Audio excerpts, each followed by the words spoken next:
Welcome back. Well, yes, indeed, still focusing on COVID-19 and its attendant effects. Well, different health systems globally are taking a hit. But today we've got Dr. Muhammad Sadiq.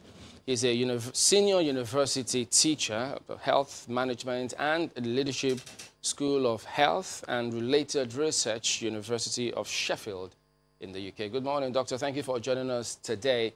Well, yes, indeed, lots of health, the world over, the health system, the health sector, they're taking a hit. They're facing one of the hardest times, if not the hardest times they have ever. But back here, we're just trying to see what we can do. Much as, yes, not a lot of countries were prepared for this, but they eventually had something going for them. So looking at it from where you are, if you could do a comparative analysis, how they coped with what the COVID-19 scenario, although not prepared, and then us here, from what we're doing, what can we do better? Good morning, Chamberlain. Yeah, thank you for having me, and good morning, everyone that's watching.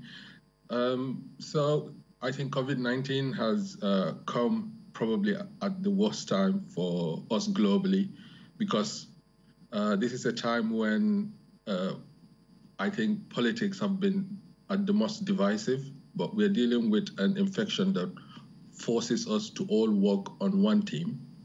If you look at across the globe, when this outbreak first broke out in China, a lot of countries didn't take that serious. There's a bit of cynicism in the way the initial response have been in many parts of the world. But as we are now, everybody have appreciated the seriousness of this outbreak. It is completely different from anything we have experienced in recent years. So in the UK, I think we're at a point where the numbers are kind of doubling every 2 to 3 days. So for example, yesterday we've had nearly 600 deaths and more than 3,000 cases. It is present in almost all the local areas across the country, but the country has a very clear strategy on how to deal with the issue, and it's basically built around 3 main areas. First of all, it's to kind of reduce the spread of the disease. So we've been on lockdown for nearly 2 weeks now. And the main aim of that is to reduce the spread of the disease. And the second step is to safeguard the health service, which is the national health system that provide health services for people. How do you safeguard it while this event is happening in order to avoid it being overstretched or even collapsing as a whole? So what they have done is, by reducing the number of infections, it reduced the number of people that would need hospital services, buying time to also expand capacity. So within these past few days, the NHS has expanded its capacity significantly in terms of number of bed spaces that are available to take care of people that would need hospitalization, but also the capacity to test. Testing is quite crucial, and that cannot be emphasized more. And the third strategy is to reduce the number of deaths. So while we know that the number of deaths are rising, but we're hoping that with the strategies and measures that are put in place over time, that can be contained. Excuse me. So reflecting on what is happening here in the UK and trying to relate with what is going on in back home in Nigeria. Of course, if you're a Nigerian, wherever you are in the world, your mind is always set on your country because you have loved ones there. I think the country is lucky in that we have built capacity significantly over the past few years in terms of public health teams and public health response. The NCDC is being led by a very capable and competent professional who I think would be quoted by many institutions if he wasn't already committed to Nigeria. So in terms of the hot public health intervention side of things, I think people should be confident. I think people should respect what the NCDC are saying and follow the advices that are being given. The other thing that I want to say, and I think it has been said by a few colleagues following the news from Nigeria, is about us understanding that this is a crisis and we shouldn't let a crisis go to West. It can be a window of opportunity for our health systems and health services, but also it could be a missed opportunity depending on how we prepare ourselves and how we respond. And what I mean by we'll talk about that in a moment, but I'd like to put this in. Now, we know that lack of organization can impact negatively on this whole quest, for countries to tackle this. Much as we do know that, you've spoken about countries trying to expand capacity, provide beds, even back here, the committee, the Presidential Task Force are trying to advise states to provide 300 bed capacity. We've seen how states are trying to ramp up efforts, including NCDC, to ramp up tests. But in our own case, compared to some other countries where they can manufacture test kits or reagents or respirators, ventilators, as it were, back here, it's a bit hazy. Lots of African countries do not manufacture all of those. So when they speak about ramping up capacity, it might come across as though it will be a little hazy because they may be dependent upon assistance from somewhere else. What in this circumstance can you consider as low-hanging fruits that we can leverage on, such that anyone who's a little hazy about how we can ramp up capacity concerning those manufacturing or getting respirators, what can we leverage on? Okay, I think that's a good question. I'll just give a quick example and then I'll talk about sort of 3 dimensions of what I think is key in building up systems in order to respond to crises such as this, or even in normal situations, how to get routine things continue. A number of cottage industries that were producing, say, for example, spirits and alcohol have quickly transformed themselves into producers of sanitizers. Not only did that prevent them from going under as a business, but it has actually grown significantly and become a kind of source of employment for people, and at the same time helping produce the kind of resources that are needed in order to deal with the outbreak. The same thing can happen with production of masks, gloves, PPE equipment. I think understanding what we have, and because of the opportunity that this presents, countries are more willing to share technology. And for example, making sanitizers, you can go on WHO website and get recommendations how to do that, the ingredients, how to mix it. Of course, we have to take it seriously by involving all the sort of standard agencies and institutions that we have in the country to ensure that not everything that people produce just gets into the public, that they are tested, they're meeting all the kind of required guidelines before they are allowed to get in. So we need to start from looking at what we already have and what we can potentially develop locally, and then identify where the gaps are. And in order to explain this better, I think I'll give us the sort of 3 dimensions of a system that you need in order to deal with this kind of challenges, and also to even address health system challenges even in sort of normal situations. So first of all, what you need is a context-specific understanding of the problem. The way you define the problem will determine whether the interventions that you put in place are leading you to achieving your objectives. And I think the definition of this COVID-19 crisis will change in terms of what it means as a problem. If you move from one country to the other, what COVID-19 means to Nigeria is different from what it means to the UK. The UK have an asset in its NHS, so it will want to protect that because it serves a vital need of the population. In Nigeria, what does this mean to us? And people can define this, and you could see it's not how people say it, it's the way people act that you understand how they are defining this problem. For some people, this is all a political issue where we could just kind of present things to the media to get the opportunity to get attention that we're doing something. That is not going to help us with the virus. Some people will think of it as an economic opportunity. Where can I get a fast deal? You know, this is an opportunity for me to make some money. But a more serious way to think about this is we have a system that everybody have agreed that has not been built over time, that need to be built. Our health system need to be thought of as our health system need more or less building from scratch. What are the structures and organizational failures that we have that have prevented us from moving from where we are and where we need to be? So we can look at this as an opportunity, as I started saying in the first place. So that's one dimension of it. If we put it as an aim for us to use this opportunity to build a health system for our population, having realized that you need that in the time of crisis because there's nowhere else to go if we don't have our system on ground, then our objectives will be different.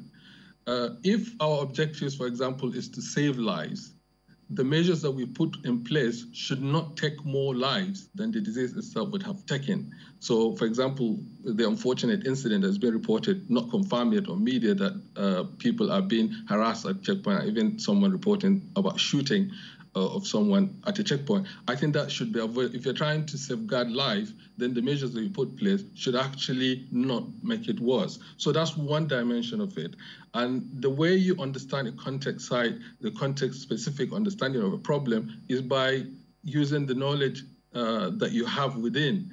And looking at the knowledge, beyond just the scientific knowledge of understanding the disease, but also the knowledge in different areas of logistics, for example, of where all these materials that we need are sourced from, where are the bottlenecks and how do we overcome them? So that's one side of it. The second side of system that's important to think about at this point is the scale. At what level do you give consistent, accountable responsibility? You know, is it at the national level, is it at the state level, or is it at the local level? For a pandemic, and the clue is in the name, it's pandemic, so it's a global. So this is something that needs to have a consistent intervention across the world. But if you look at the way the response is happening within countries, and especially if you think about Nigeria as state, each state is giving out its own kind of guidelines, which might not in some ways be helpful to what is being done at the center. I would like to use what Dr. Fredo from Harvard said, someone that have been warning people about the potential impact of COVID even before it became what it is today. He said, if you think about the US, and each state going in its own sort of direction, it's like having a ship which has 50 holes, and thinking about the state. So in Nigeria, you can think about our 36 states and the FCT as 37 holes in a ship. If whatever one state does, if the response in the other states are not in line with what is needed, then the ship is going to sink, irrespective of what Lagos would have done or what FCT would have done. All right, Dr. Sadiq, speak a little further on that. You know, when you talk about opportunities that we have and opportunities that we could miss, because now, time and again these days, the government is saying, look, this is taking a hit, our economy is taking a hit, the health system and health sector is taking a hit as well. So how specifically, what kind of steps should we be taking in context of what the government is maintaining? Yeah, so I think that's the point I was trying to drive at. I think it's first of all to decide what we want to achieve out of this crisis. Are we going to build a system for our population? And then we start thinking about the starting points. And the starting points are going to be the same thing as I say it again. What are we trying to give our people? What are those structures in place that are preventing us from moving forward? So if a lot of times, you know, people think that our health system is the way it is because of funding, for example. But if you look at it seriously, of all the funding that have been allocated within our budgets for health, how much of that has been utilized? what percentage of the monies that have been allocated in our health sector have been utilized so far, you find out it's a very small proportion. If you think about the contributions that have been gathered for the National Insurance Scheme, which has been operating for almost 15 years, for example, a rough calculation will tell you that significant resources have been pooled, but have this money been spent? You know, if money is being stored up somewhere and people are dying of the lack of access to services, what's the point of collecting those monies? The reason why people are not accessing that is because we have structures in place that are preventing those institutions from meeting their objectives. If you try to set up anything that would address access to health services in Nigeria, the number of institutional obstacles that you come across in order to eliminate even one barrier to access to health services, you will be shocked. So while certainly I would say in health it's not been adequate, but I think even what has been invested, we have not realized the value of it. I think this is the time where we seriously look at our institutions and structures and see, are they giving us what they have been set up to give? You know, there is no point having an institution that does not deliver. You know, if an organization fails, it has failed. And the best thing is to change it or find an alternative. Speaking about changing it, now you have an understanding of our system here. So if you had a template that you wanted to execute, in terms of time frame, how long can it possibly take? Where would you start, for instance? I think, so people think about COVID-19 as a crisis. I think Nigerians have been living in health crisis forever. I would say significant proportions of people that die in the country every day are dying not because of something that we don't know what to treat or we lack the capability or competence on ground to deal with, but simply because we've not aligned our incentives properly so that they would work. I'll give you a simple example. If you look at our teaching hospitals, how are our teaching hospitals and federal medical centers funded? Basically, it's block funding. There's no basis for deciding how much you allocate to a hospital. You just give because traditionally, well, that's what you give these hospitals. So it's not based on the results or what they're performing or what they're doing. Across the world, this system has been rejected and people have used other forms of allocation where you pay hospitals based on what services they deliver. I live in Sheffield, which has a population of just about 500,000 people. Sheffield has what is called a clinical commissioning group, where the central government will allocate monies that are meant for health services for people in Sheffield, and it is people in Sheffield that would use that money to pay the hospitals that are in Sheffield in order to provide services for them. If the hospital fails, they will get somebody else to provide services. It's not just block allocation. So the hospitals now have an incentive to provide services because they're only going to be paid based on the activities that they deliver, not just because they exist. You know, so this is just one example. There are a number of sort of structural things like that people have moved on, but which we still have within our systems.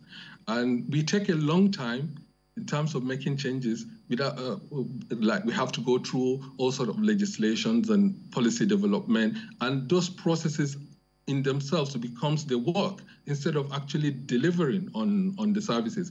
And a starting point of a good policy or a good system is to think about who is going to be the beneficiary of the system. Just imagine, how will someone tomorrow or next week going to benefit from this policy that I'm going to do today? So, and a quick example of how that makes a difference is if you look at the lockdown that is being announced in some states in Nigeria, people that are deciding to lock down the places, how are they imagining the people in those states are going to be impacted by these decisions? Is it realistic? You know, so when you imagine a policy from the perspective of the beneficiary or the person that's going to use, you're more likely to make it work. You know, we have We can look Yeah. at it from all areas and all sectors of our lives. Imagine them from the perspective of the beneficiary. Tomorrow, if you have a policy, how is somebody going to go out there and get the benefit that this policy promises? And if we could take it from there, from the perspective of the people, because they need data, details of people of whom they're planning for. So how much of a challenge can it be if they don't have sufficient data to build a functional health system? Thank you for that question. And I think this kind of ends the loop of what I was saying from the beginning. I talked about the 3 dimensions of a system, talking about context, talking about scale. The 3rd dimension, which I have to mention, is the rules that work. What are the rules that shape behavior of people that are supposed to deliver the service and people that are supposed to benefit the service? And you cannot understand what works without information. And we are fortunate in these days because technology have moved so fast that getting information has become a lot easier. But you need to have the right systems in place in order to capture this information for it to be of good quality, in order for you to use it for your decisions, and also to use it for planning and for delivering your services. So certainly, I would say, you need good information to do it, and we have the capability to do that. The country have tested this in a number of areas. The introduction of BVN in banking have changed a lot of things. The introduction of IPs have changed the way employees are paid, and the government have a better understanding of its manpower and what it costs. The introduction of a number of measures, even in our tax system, the TIN and all. So within the healthcare system, one way that we can do is to have a health number. So every citizen have a particular identifier, which is their own health kind of identification system. And that becomes the system on which you build what you're going to deliver to the people, and you generate the information on needs.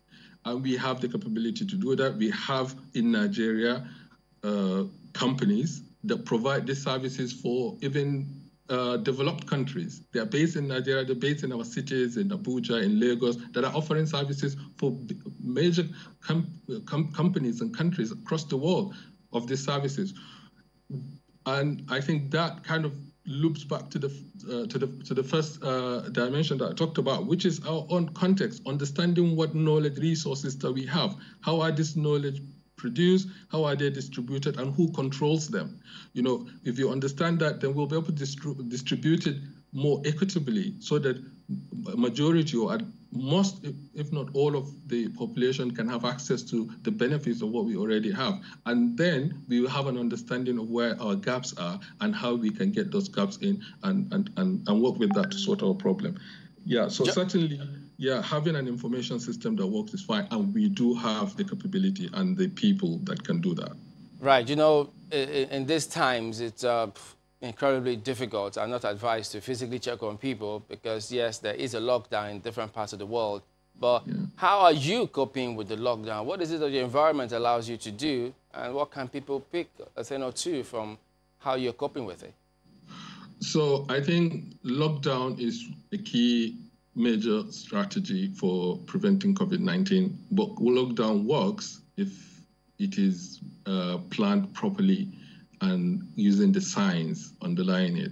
I was kind of shocked to see that people are being doing half-hearted lockdown. So you close a city for a particular period of time and allow people to go out at a particular time and then shut again. That, I think, is counterproductive, because if you have a shorter period of time for people to go out and look for what they would eat, and a lot of people come out at the same time, and that can increase the proximity of people, and which will cause crowding and increase transmission. So before you go into decisions such as lockdown, I think a better planning needs to happen. In Sheffield, or in the UK generally, you are allowed to go out. Nobody's stopping you from going out. but you need to go out only for essential things. So supermarkets are open so that people can go and buy food and buy ingredients that they can cook. People who have no jobs, the government have guaranteed to pay them so that they will be able to buy that. People that they're on daily employment have been provided with some benefits that they can claim, which will enable them to access what they need. Pharmacies are open because that's where you need to get medicines. Because we have COVID-19, it doesn't mean all the diseases that we've been suffering have taken a back burner. They're still going to be there, so people need to. So people go out, but they're advised to go out only for essential things. And when they Thank you very much indeed at this point. Dr. Muhammad Sadiq, we do thank you very much indeed for your time. Dr. Sadiq is a senior university teacher and course director for international health management and leadership at the School of Health and Related Research, University of Sheffield. All the best, Dr. Sadiq. Thank you very much for having me. All right, we're back in a moment. Stay with us.